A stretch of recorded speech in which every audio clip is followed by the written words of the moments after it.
All right, welcome everybody. Excited to get into this workshop. It's going to be on being an elite team leader, and this is a great subject, especially now that there's so many different leadership challenges that athletes are facing.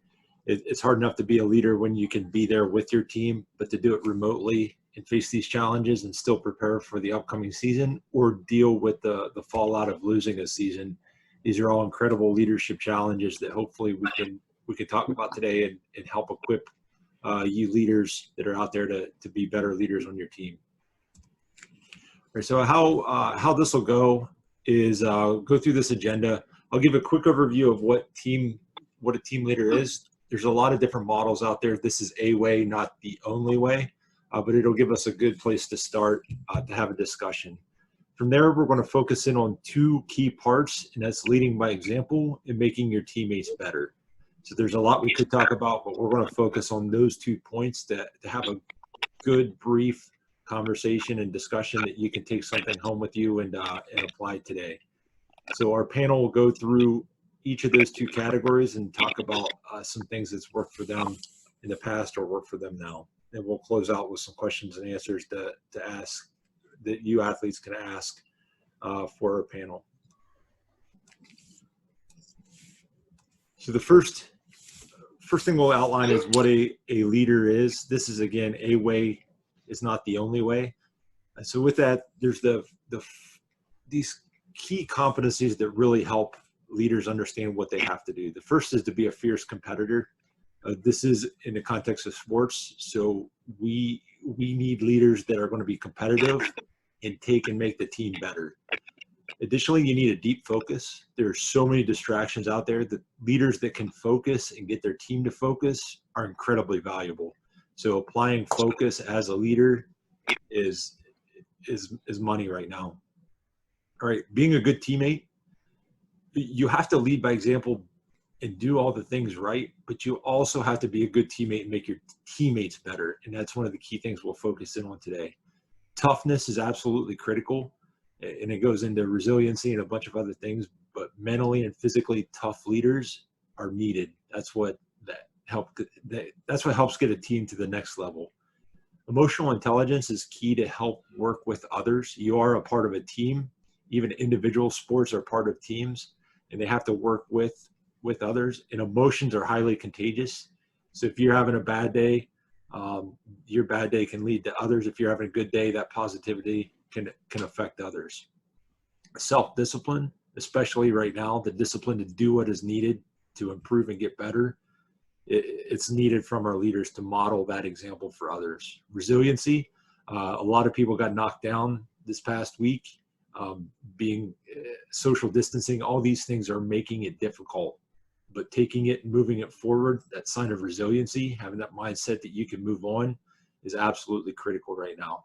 Relentless effort.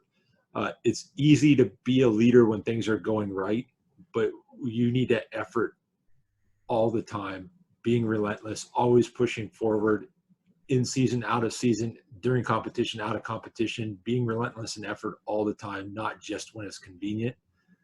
This self-leadership, leading yourself first, that's the first part, but after that, you take that and lead others and make them better. And then character, doing all these things will make you a leader, but you want to do them for the right reasons. So doing the right things for the right reason, that's an important part of character. So from there, the 2 key parts that we'll talk about is leading by example and making your teammates better. And when we're talking about leading by example, the key phrase that I always go back to is follow me. That you're the first in the line, the first one in the workout, first one in the weight room, the last one to leave. You're setting the model, being the example for others and saying, follow me, go off of my example. That's one of the best things you can do as a leader on any team. That shows work ethic, self-respect, being coachable, setting goals, doing what you say you will do. All of those go into that leading by example. And again, it's being that model for your teammates, showing them what right looks like. Emergent leadership, this is where you do that, set the example, but then step forward and start influencing your teammates, being a leader, stepping forward, doing things to make your teammates better. So it's a lot of people go into doing the right things, but you have to take that extra step as a leader to make your teammates better, being a good teammate. So that goes into challenging them to get better every day during workouts, in practice, wherever it is. You've got to hold your teammates accountable. That can be difficult, but it is definitely something that will make your team better. You have to have a servant mentality to where you make your teammates better by serving them and helping them be better. Seek opportunities for development and responsibility. Talk to your coaches about ways that you can develop. There's many, many opportunities out there that you can take your game to the next level. And then be an extension of the coaching staff. If you're going to be a team captain or a team leader, one of the best things you could do is be an extension of the coaching staff to bridge the gap between the athletes and that staff to help your team be better. So overall, that's just a way, some things that we look at for leadership. Again, it's leading by example, the follow me mentality, and the emergent leadership, which is all about making your teammates better. So we'll take this opportunity to introduce our panelists. We have a great panel today. First off, I'll introduce Madison Sheahan. She is a team captain. She was a team captain on the OSU rowing team. And she was also now a volunteer coach for the OSU women's rowing team. Some of her greatest assets as a leader is what her legacy is at Ohio State. She helped found the Lead Like a Buckeye in the Buckeye State of Mind, which are both incredible programs that are still going on at Ohio State and a big part of their leadership development program. So thanks for joining us, Madison. Bobby Carpenter's 7-year NFL linebacker, first-round draft pick, incredible career at Ohio State and in the NFL. Since then, he's continued to have a great career. He's on 97.1, just ended his radio show. A lot to talk about in sports right now, even though there are no sports being played. It's a great to have him here talking about leadership. And he also, if you get a chance, look up some of his articles he's written on the importance of leadership in sports. It's an incredibly good read, published at Ohio State, where he's also an adjunct professor. And then our third panelist is Dr. Makena Lynch, who just finished a PhD program at Ohio State, and where she is has an area of expertise in the impact of leadership development programs on athletes. She was a swimmer there, a long career, academic All Big Ten, and is still a part of the Department of Athletics as the manager for sports analytics, and is specifically looking at the leader development programs. So again, panelists, thanks for joining us, and I'll turn it over to you to talk about what you've done in your careers. So Bobby, if we could start with you on leading by example. Yeah, leading by example, and you touched on it, Charles. I think that's a big part of it. Is obviously you're going to have a hard time convincing somebody to do something that you're not willing to do yourself. And so number one, the first step of being a leader is obviously taking control of that situation and being able to put yourself probably as a leader in the most adverse situation and accepting all of those responsibilities, and knowing that if you're going to ask somebody else to do something, you would better be above reproach if they're going to be then to turn and look at you and say, well, why should I do this if this isn't ultimately good enough for you? And so that's a big piece of it, because essentially what you're trying to do, leadership, is the transfer of beliefs.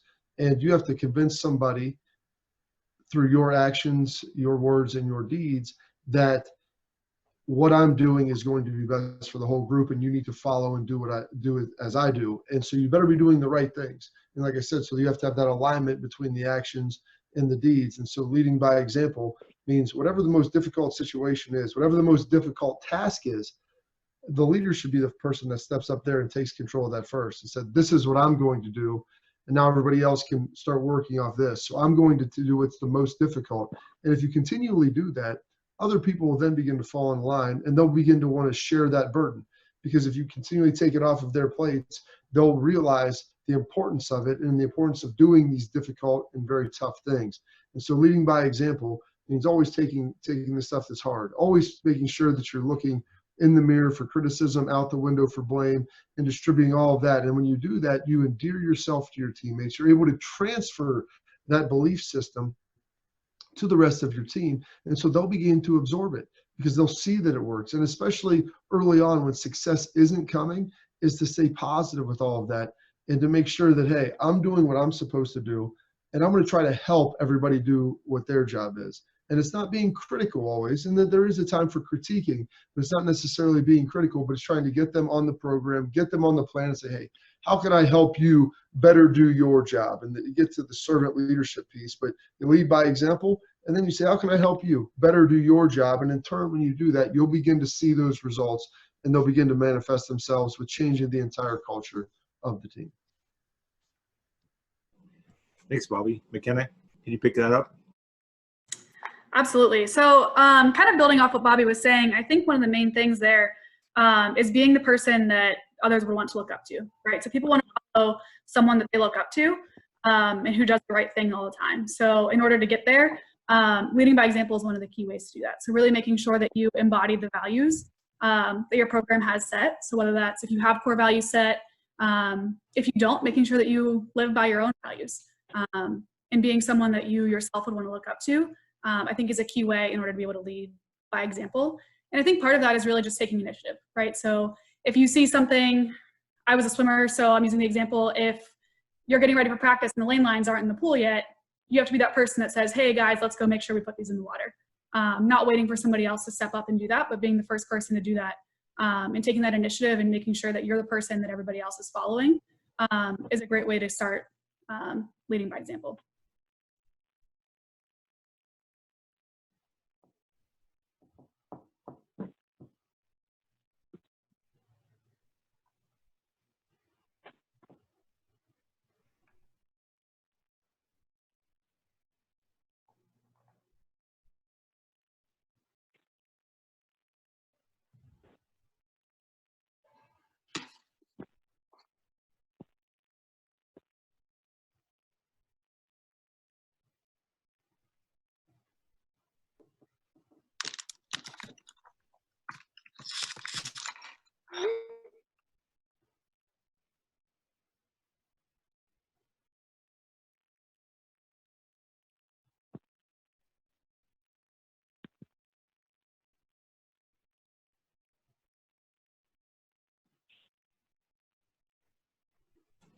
Sorry about that. It dropped off for me. All right, Madison, can you pick up where Makena left off? Yeah, of course. So for me, leading by example was always a big thing on our team, especially when you have a bigger team and even stepping in the role of a coach.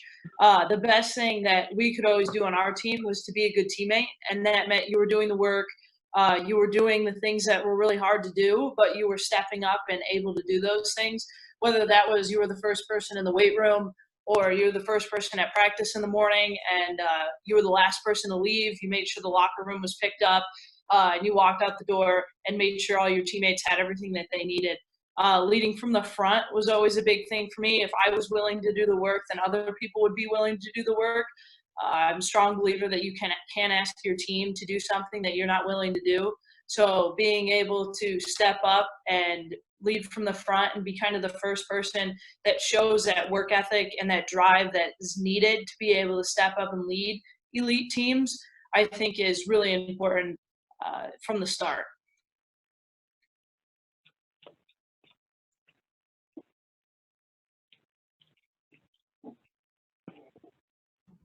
Okay, thanks for sharing. We'll transition over to how you make your teammates better. And Makena, can you start us off on this one?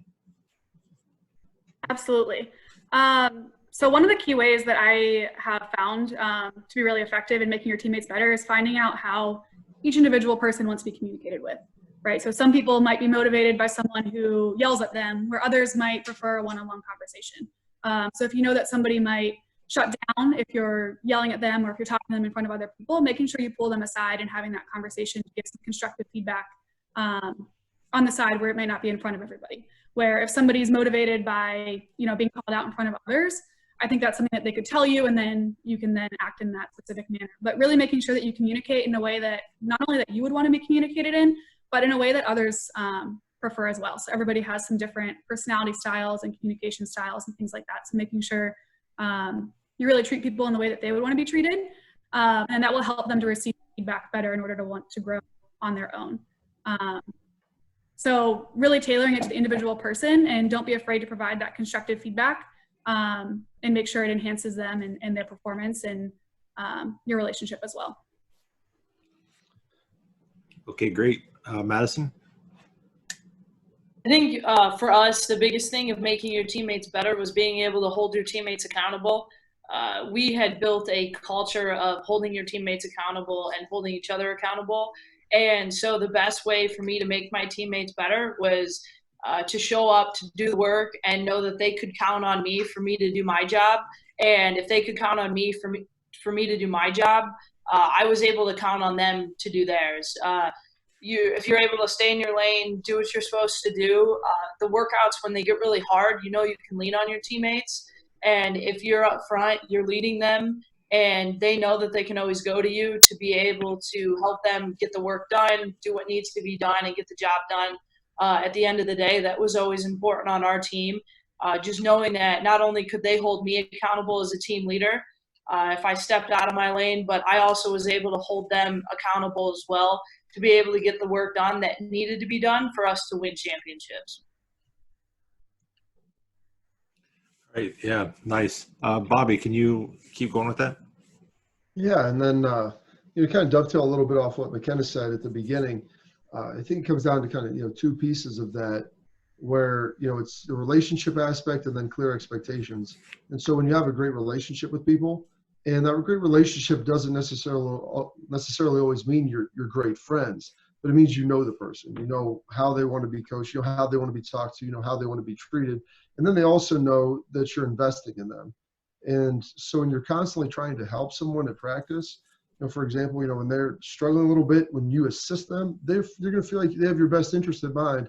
And then so maybe later on down the line, when someone shows up 5 minutes late to practice, or they're not necessarily giving maximum effort, you're then able to say something to them, whether it's public or private, and they're going to know that you have their best interest at heart. And I always go back to a quote from my defensive coaches at Ohio State, where it was rules without relationship is rebellion. And he had coached me incredibly hard. It was always incredibly difficult to play for, but you always knew he had your best interest in mind.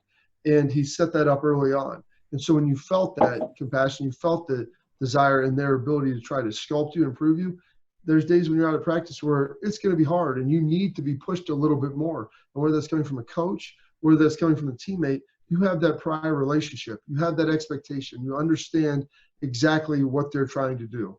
And so that goes down to the relationship piece. The next part is the expectations. And so you have to have clear expectations for what the team is going to have, what we're going to be about, how we are going to operate, and then how every individual is going to operate within that team. And so when you're talking about setting expectations, hey, we're out of practice early. We're going to do this. We're going to make sure that we're always running. If people aren't making our times, we're not doing this in practice. The expectation is we're going to do it until we get it right. And it's not going to be negotiable. Those things have to be standard beliefs. And so the expectations always have to be the same. They always have to be absolutely clear. And when you pair that with the relationship aspect of it, you marry those two things together, you're able to ask people to give more than what they traditionally would because they feel like you are invested in them. As a leader, you're willing to do as much, if not generally more than they are, and pushing yourself harder through practices. Like the games, that's one thing, but you have to understand the expectation of why we're doing this is to make sure that everybody is able to perform at the highest level for their own self in games, but then also for the team, because we have an expectation as a team of what the standard is and how we're going to go out and play in each and every opportunity. Yeah, great. Thanks for adding that. And then for this last segment, just to ask that each one of you panelists provide your final recommendation, or what piece of advice would you really want a team captain or a team leader to know based off your experience and what you've had. And while the panelists are talking, if anybody has questions, go ahead and throw those in the chat room, then we'll get those ready to ask the panelists coming up right after they're done saying their piece. So Madison, can you start us off with this? I think the biggest thing for me that I always wanted out of a team leader and anybody that I was working with was, and even the same expectation that I held myself to, was I always wanted to be the hardest working person in the room.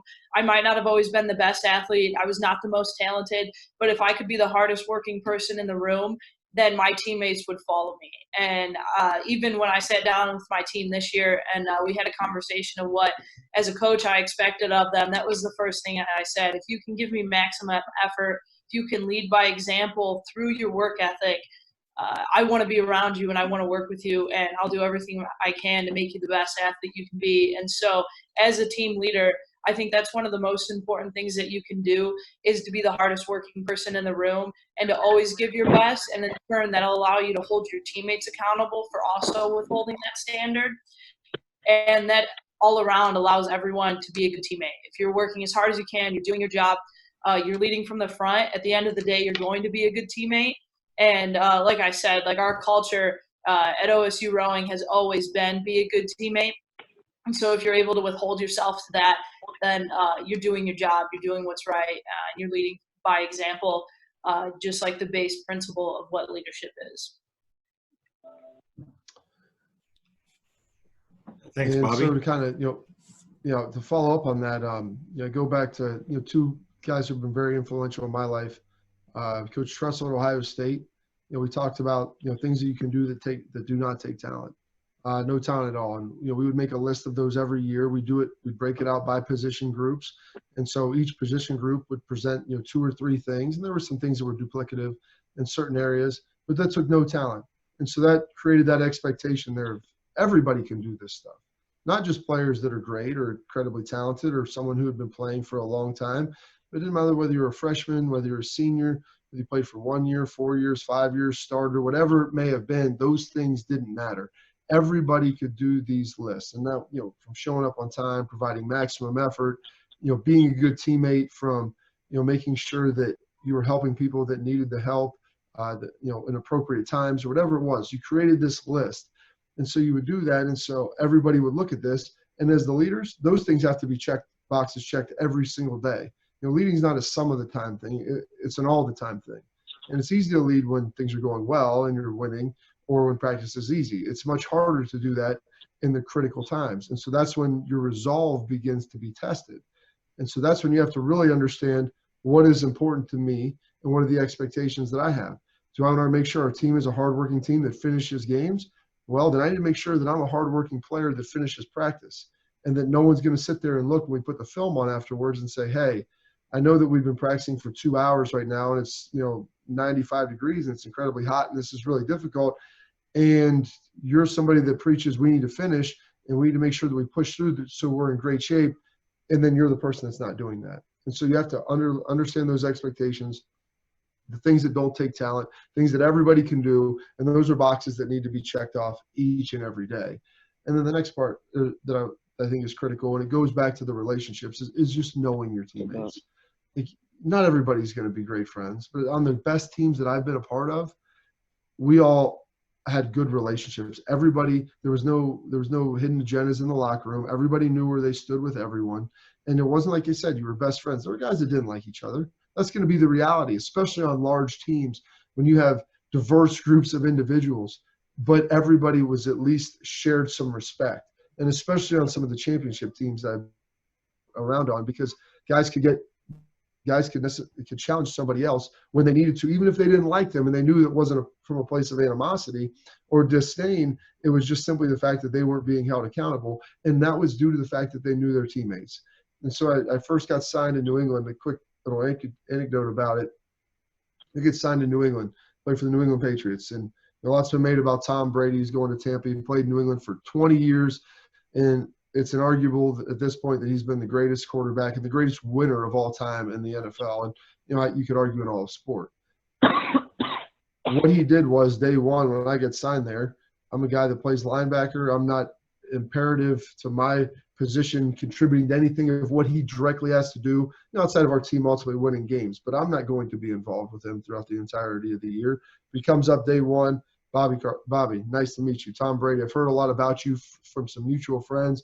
He had understood what the role that I was asked to be on the team, and talking about, hey, however I can help you facilitate that role, whatever I need to do, I'm here for you. And so when he says that, and I kind of laugh it off, and I look at it like, this is ridiculous because everybody knows who you are. You don't need to introduce yourself to me. But he did that to every single player that joined the team. He made sure he knew everybody's name. He made sure he knew what everybody's role was. And so that if I know your role, I know what the expectations are for your role, and I know who you are. And so I'm going to be able to talk to you. I'm going to be able to get on you at practice. If there's something you're doing that we need to get more out of you, I can call you out publicly. I can talk to you privately. And it's not the first time that I've ever talked to you as a person. And so getting to know your teammates, the first time you can't confront somebody or talk to somebody, it can't be about a significant issue. That groundwork is needed to be laid. And so anytime there's additions to the team, I mean, it's a tight-knit group. Those people, those players, and that's, not that there needs to be initiations, but there needs to be group settings where everybody comes in and they get to learn the culture, and you get to learn the personalities of the new members of your team, because you don't want to have to try to learn those things in a critical moment. You want to know those things going in, so how they'll adjust, the best ways they'll be able to be coached. Hey, thanks. And I think if Tom Brady could take the time to meet a new teammate, then the rest of us can as well. So Absolutely. Great story. And Makena, can you provide your recommendation? Yeah, certainly. So I think the one thing that we've really talked about a lot today is work ethic. An elite work ethic is, I think, a non-negotiable. So if you want to be a leader, you can't be someone that's slacking off. So making sure you have that work ethic. But the one thing we haven't talked about as much is making sure you're authentic and yourself, right? So people can tell if you're being authentic or if you're faking it. So making sure you're really authentic and that character shows. It takes a long time to build trust, but it's also really easy to lose. So making sure you're putting in the hard work every single day to really earn the trust of teammates, and knowing that it's really easy to lose. So if you mess up more than once or twice, you're probably going to lose some of that trust, and people might stop looking at you as a leader that you are. So making sure that you continue to lead by example, even once you've earned that title of a captain, people will continue to look up to you, and then just making sure you stay authentic to yourself and letting your true character show.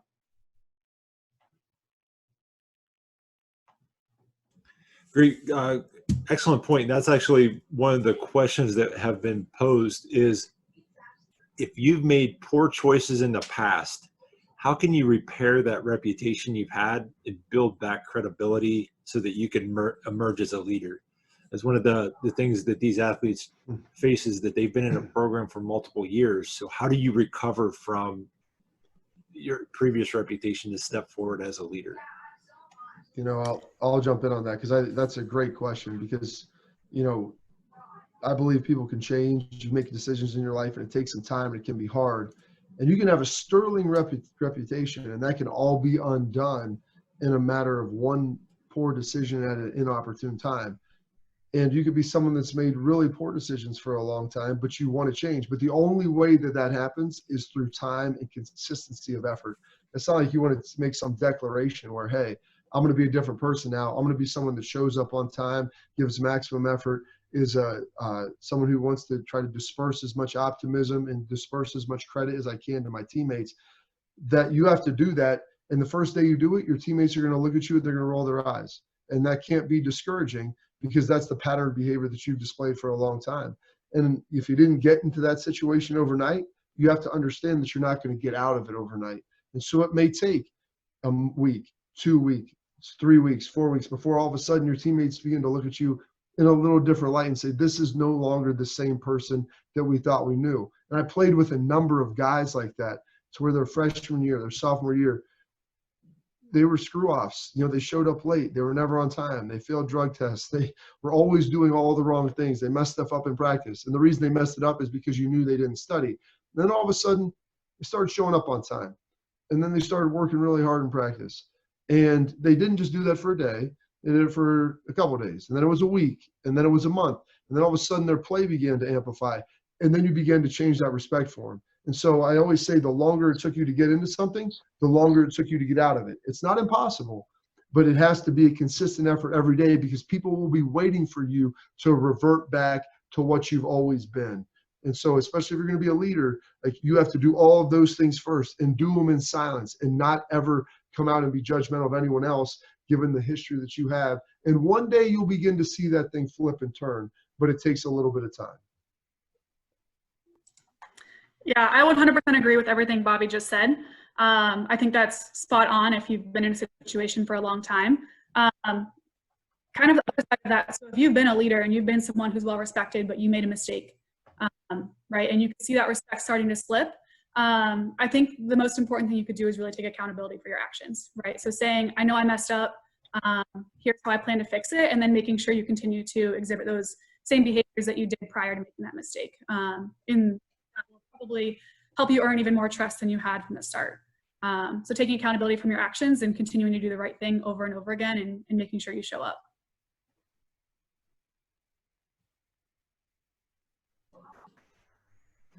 Thanks, Madison. Anything you want to add to that? No, I think they really hit it. Just everything they said, I completely agree with.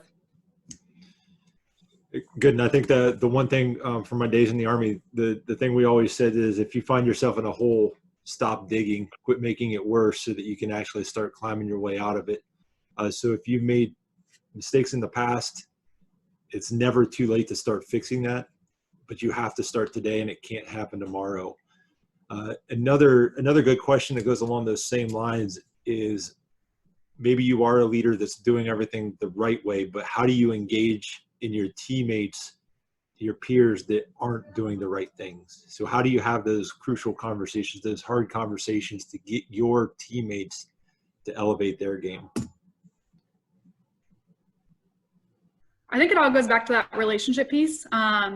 It's almost impossible to have those conversations if you don't have that relationship to begin with.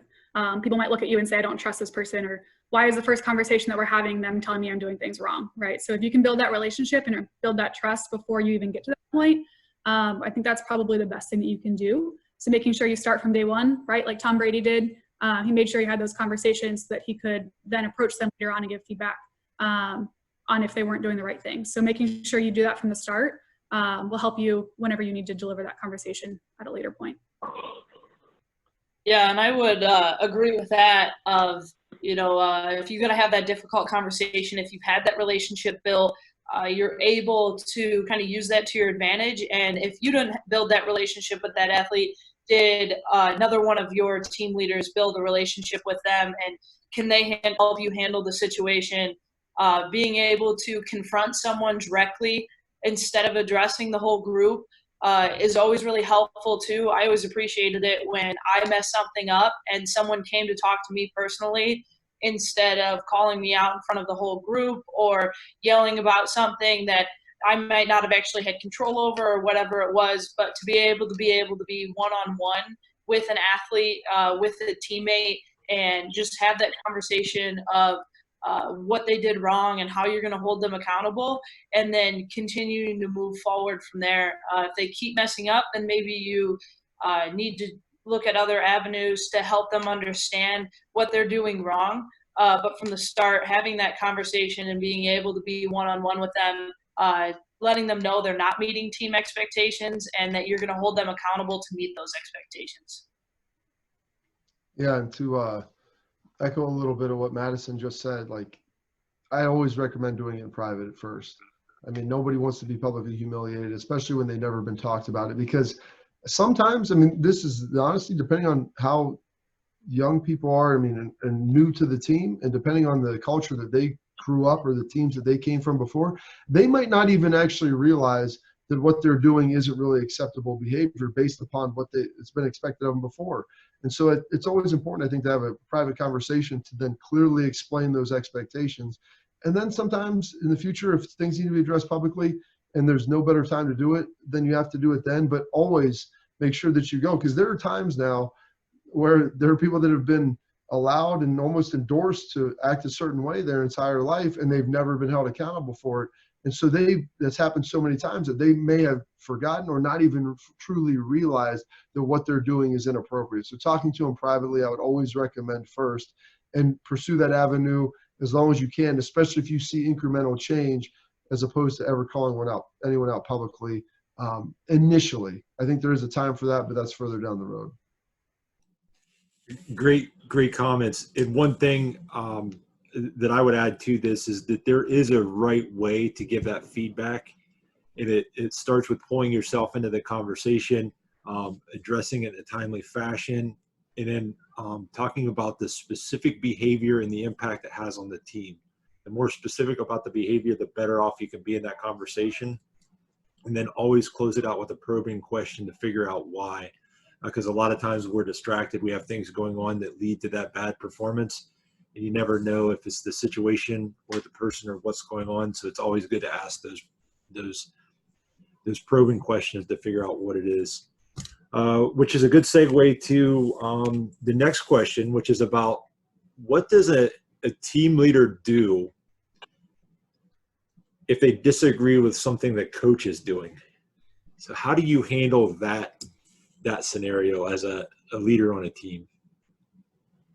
I'll go ahead and take this one. My first thought when I think of this is there's been times where I haven't always agreed with decisions coaches have made, but the one thing I always bring back and remember is that as a team leader, as a team captain, you are an extension of your coach, and there's always a much bigger picture that you're not necessarily seeing. So for us with rowing, I might not agree with who's in certain boats or what's happening inside practice or what we're doing, but there's always a bigger picture that when you're on the team and you're so involved with the team that you're not necessarily seeing those bigger pictures. And your coaches, trust your coaches, be an extension of your coaches, because it's up to you as the team leader to carry through with your team culture that your coaches are setting and be that extension, be the liaison between your coaches and the team. Because if you're trusting in your coach, if you're leading by example and following the team culture that they're setting, you're doing your job and you're allowing everybody else to follow through. When you get so emotionally connected in something, you sometimes lose sight of the bigger picture of what is actually happening. And I think sometimes as athletes, we get so involved with what we're doing that we forget about the bigger picture. And so I think it's really important to just be an extension of your coach, especially when those tough decisions are being made. Yeah, and if there's something that you truly don't agree with, I would say just like anything else, there's a time and a place to address it, right? So if a coach is having you do a drill at practice that you might not understand the purpose behind, I wouldn't stop in the middle of practice and say, Coach, why are we doing this, right? Don't call him out in front of everybody else. But just like anything else, maybe after practice or the next day, you could say, hey, Coach, what was the reasoning behind it? I'd really like to understand your decision-making process or why this is important or how it's going to help us, right? So you could ask about it, but maybe not in the moment, maybe wait and then revisit it later. And I think your coaches would respect you for that too, of trying to figure out the why behind it and not just getting upset or calling them out for it in front of the entire team. And it's been talked a lot about, your leaders, your captains are essentially your extensions of your coaches. And so if there's something you don't necessarily agree with, talk to your coach and like has been said, explain it to me. Explain, I don't understand this. And there might other be people that are asking, other teammates, they're kind of trying to figure out what's going on. And I would like to be able to explain to them the purpose of what we're doing here. So help me be a mouthpiece for you. And so once I have a better understanding of this, then I'll be able to facilitate the reasoning and understanding to the rest of the team. And that should hopefully make it a more productive session where everybody then understands it, because it's really tough to work hard at something if you can't understand the linear progression of why it might be important. And most coaches now, especially, they understand this is a generational thing where it's not just what are we doing, but it's the why are we doing it. And so most coaches really understand that, hey, there might be things that you're doing where it might not necessarily look completely obvious on the surface, and a deeper explanation might need to be given. They don't have the time necessarily to give that during practice, but they could give it at a different time, maybe to one of the leaders and to one of the captains. And then it's their job to kind of disseminate that throughout the rest of the team. Or the coach might not even have an idea that people don't understand it because it's something maybe that they have always done or they did with a previous team, or, it's been a number of years. And so they just take for granted that people know. And so it's always important. Nobody likes to be embarrassed. Talk to them in a private setting and just ask the why. And, maybe there's been some questions about this around the rest of the team, and help me, explain to them so we can get the most out of this drill, what we're trying to achieve or what we're trying to accomplish. This is incredible because as you all were talking about this, I was thinking that these questions, these problems don't go away after the the athletics end, that these are lifelong questions and leadership issues that that leaders at all levels struggle with. So these are great questions. Glad we could have a discussion about it. This next one is a fun one. How do you make sure your teammates become disciplined, that they have that self-discipline? I thought you said this was a fun one, Charles. I'm just glad I don't have to answer it. You know, and this is what's interesting is a team is going to be comprised of people from unique socio-demographic backgrounds, from all ranges of experiences, skin colors. Just it's going to be, that's what's one of the great things about sports is you get to bring together people of completely different experiences. And so to make sure that they're disciplined, and that's what I was talking about earlier, is like expectations. There's players that have been great their entire life where they've never had to be disciplined at anything because they've always been so good. And then so it's your job, especially if you're talking to a young player, and they might not even necessarily realize how talented they are and how good they could actually be. And so it's your job then to convey that. And I've had a number of conversations, and this is even me, being later in my life and not even being a part of the team and just being around guys at Ohio State and seeing guys come through for the last 15 years playing with elite players and just talking to them and saying, listen, you have all the talent in the world. Talent is not the issue. These are the issues here. I would love to help you become more disciplined in this area or be more consistent in this area, because if you do that, you're going to then be able to reach your full potential. You're going to be a great player. You'll be a great teammate. And I don't even know if you fully understand what that means right now, but you have all of the ingredients. Let's just figure out the recipe for how to integrate those all into your personality, because there are people that are type A, they're type B, they're more laid back, they're more driven. It doesn't necessarily mean that people don't want to be good. It just, they maybe haven't had the experience, and maybe they've never even been asked to do those things before. And so once you start asking, then you have to kind of explain to them the why it's important and how it could benefit them in the long term and ultimately benefit the team. Yeah, and I think some people might just need that extra little push, right? If you see somebody that's struggling, or maybe they don't have that work ethic that you have, right? Maybe somebody's skipping out on some reps in the weight room. You could say, come on, do it with me, and do it with them, right? So trying to help, go get them, have them come with you and do it together. And that could be a way to help them raise up level to meet yours. And if you continue to do it with them, then hopefully they continue on to do that themselves once you're done working with them. For me, when I think about discipline, I think about accountability and consistency. And so whenever I am talking to an athlete, or even thinking about what am I going to do to make myself more disciplined, how can I be as consistent as I can possibly be in practice? And how can I help my teammates be as consistent as possible, as well as how can I hold myself accountable, and how can I hold them accountable? And that'll start kind of building that discipline that you're kind of going to want to see out of your teammates. Great. No, just to jump on that, we teach discipline in one of our courses, and at the heart of discipline is teaching. And teaching requires an investment, and there's no greater investment than somebody can make than investing time and love. So if you want to get to the heart of how you get discipline into another person, invest your time and love into them and show them what right looks like.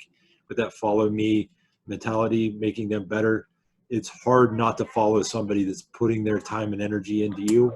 And that's a great way to instill discipline. Next question we have. That real quick. Yeah, go ahead. I jump in there real quick, because it's one thing. And I go back to one of my coaches who talked about this, and Jim Trussell, discipline was one of our fundamentals of winning.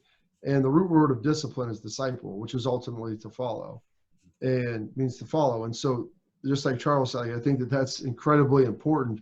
Looking at that, discipline means disciple, to follow. Well, what are they following? What are you asking them to do? And what example are you ultimately setting for them? Yeah. Great. So the next question we have is, if you're on a good team, is on the verge of being great, a championship team, what do you recommend a leader does to help move them to that next level from good to great or great to elite? What's that thing a leader can do?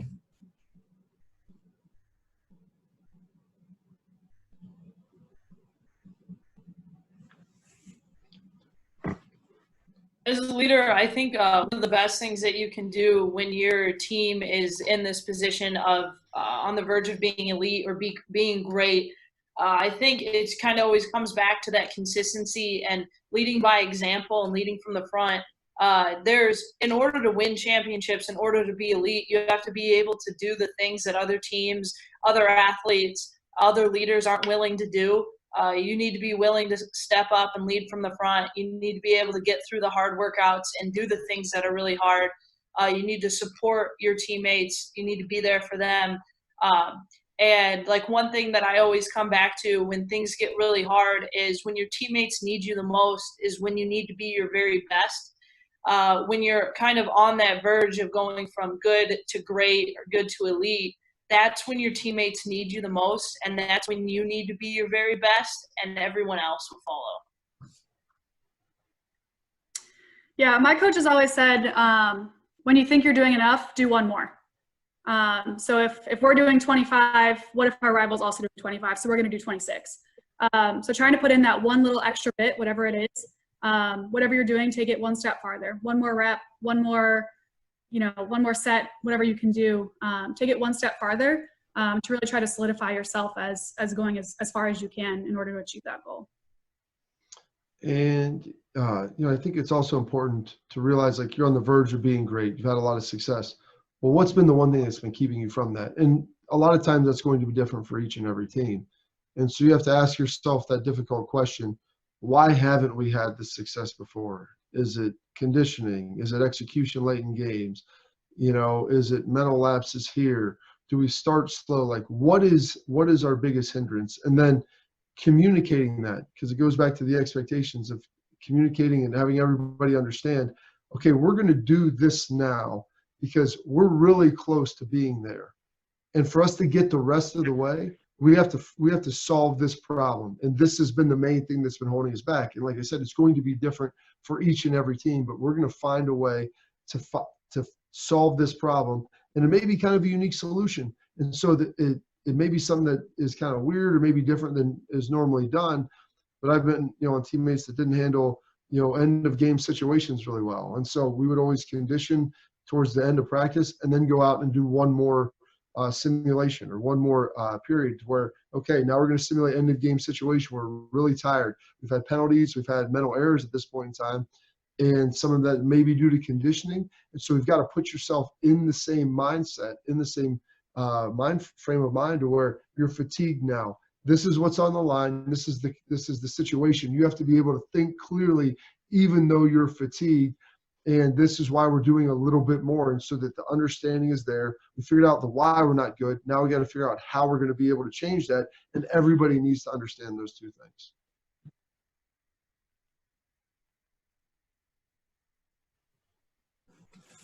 Good. Another really good question. If you're a leader that leads by example, does those things, how do you take that next step to being a vocal leader that influences their teammates, that makes their teammates better? So how do you make that jump? I guess part of it is, they say leaders aren't made, leaders aren't born, leaders are made. Your personality is what your personality is. And I've played with a lot of guys who, some of them are more vocal than others.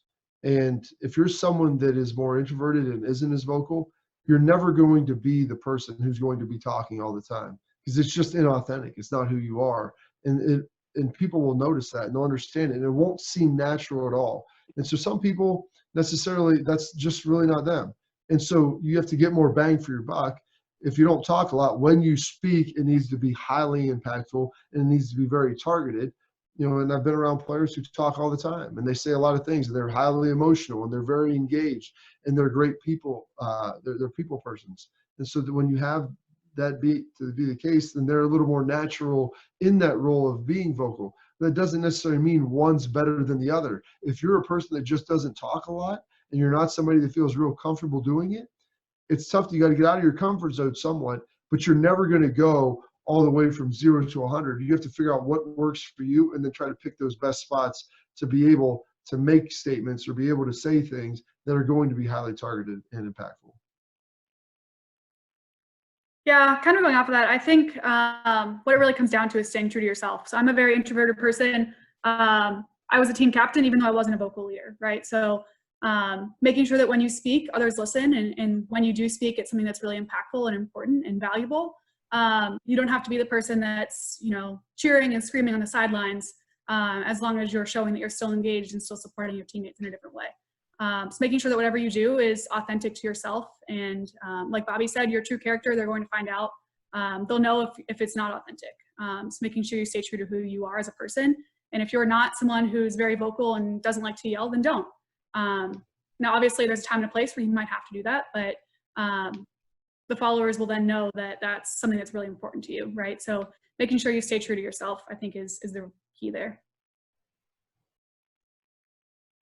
Yeah, I would completely agree with all of that. And the one thing that I would say, when I was rowing, we were on the team. There was 6 team captains because there were so many of us, such a big team, and we would always had a good enough dynamic that when somebody needed to step up in front of the group, address the group, be a leader in the weight room, whatever it is, we knew who was able to step up. But when we needed somebody to target a certain person or help somebody or do something specific, we knew what our strengths were, and we used those strengths to allow us to be a better team, leadership team. And we used those strengths to make the team better, and always looked out for them and did the best that we could in that aspect. And so I think it's really important to know your teammates and know when it's going to be the best to use every personality, because everybody has their own personality, their own way of doing things, and kind of using those things as strengths. Awesome. And I know an introvert can still be a great leader. And the good thing is that if you are leading by example, when you talk, people will listen. But if you're not leading by example, then people won't listen when you do talk. So it's always important to start with that leading by example. That'll give you the platform to where you will be heard. And there's a progression there. And then the last piece of advice I'd give on that is try it out, practice. You get better with experience and just working with the closest relationships, working your way out. But you can become a vocal leader just by practicing, getting that experience, getting feedback from your coaches, your teammates. But you won't get better thinking about it. You got to do it. So jump in there and get practice. Are there any other questions from the group?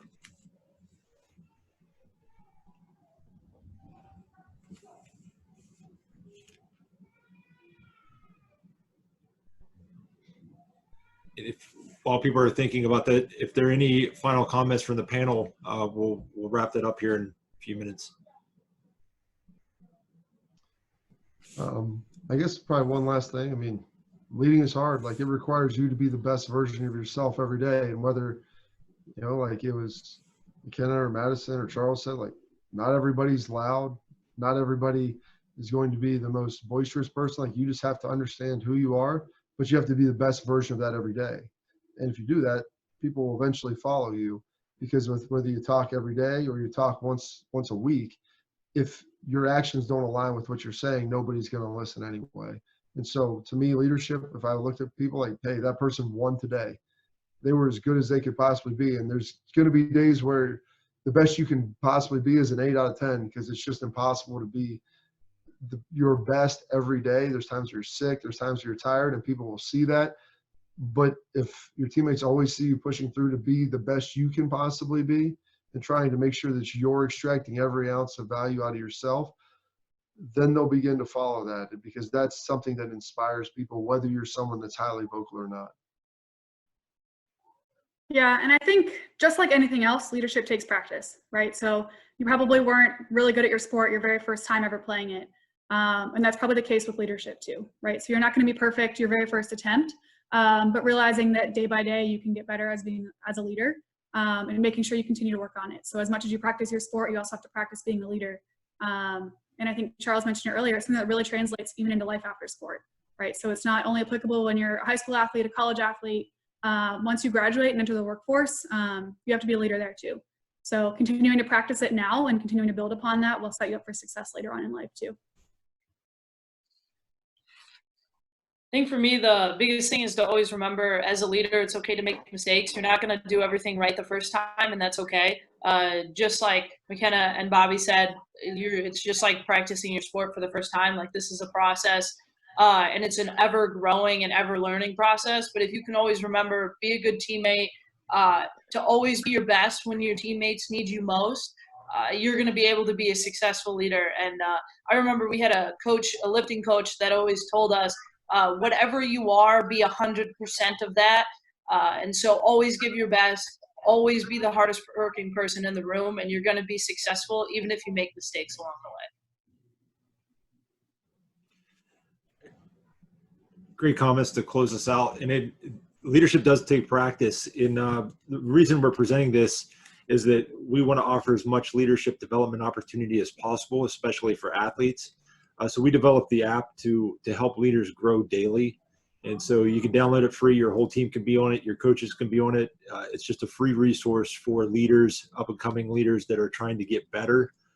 We provide daily practices that allow you to work on this craft every day. And additionally, we provide you some goal-setting tools, because leaders are usually good goal setters and always have that thing that they're working towards.